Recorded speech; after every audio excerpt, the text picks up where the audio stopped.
السلام علیکم۔ امید ہے کہ آپ سب خیریت سے ہوں گے۔ آپ نے نمرود اور فرعون کے قصے تو سنے ہوں گے۔ اب اگر ہم ان کی زندگیوں کو دیکھیں نا، یہ لوگ دنیا کے اعتبار سے بڑے کامیاب انسان تھے، کیونکہ ان کے پاس مال و زر کی ریل پیل تھی۔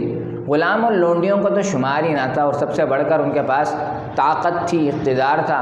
مخلوق خدا کی جان اور مال دونوں کے مالک بنے ہوئے تھے۔ نمرود کے مقابلے میں حضرت ابراہیم علیہ السلام کو بھیجا گیا۔ ان کے پاس تھا ہی کیا سوائے اللہ کے۔ فرعون کے پاس حضرت موسیٰ علیہ السلام کو بھیجا گیا۔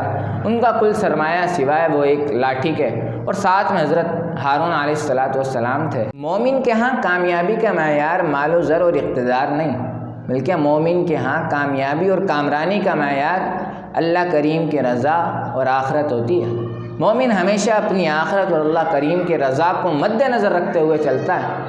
نمرود اور فرعون دونوں ناکام ہو گئے۔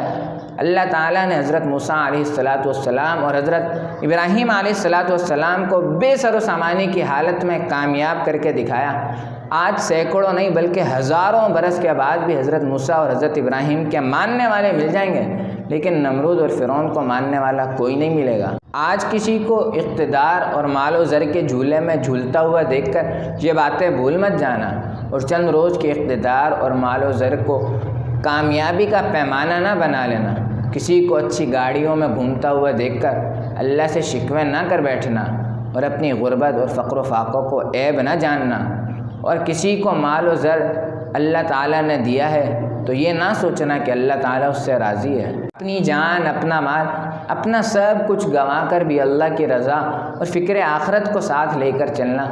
کہیں مال و زر اور اقتدار کی آرزو میں کامیابی کو تلاش نہ کرتے رہنا۔ یاد رکھیں، دنیا میں بندہ جس کی پیروی میں لگ جاتا ہے نا، آخرت میں اسی کے ساتھ کھڑا کیا جائے گا۔ اور ویسے بھی غربت، فقر و فاقہ اور بے سر و سامانی کی حالت کو اللہ تعالیٰ نے انبیاء کرام اور اپنے محبوب بندوں کے لیے پسند فرمایا ہے۔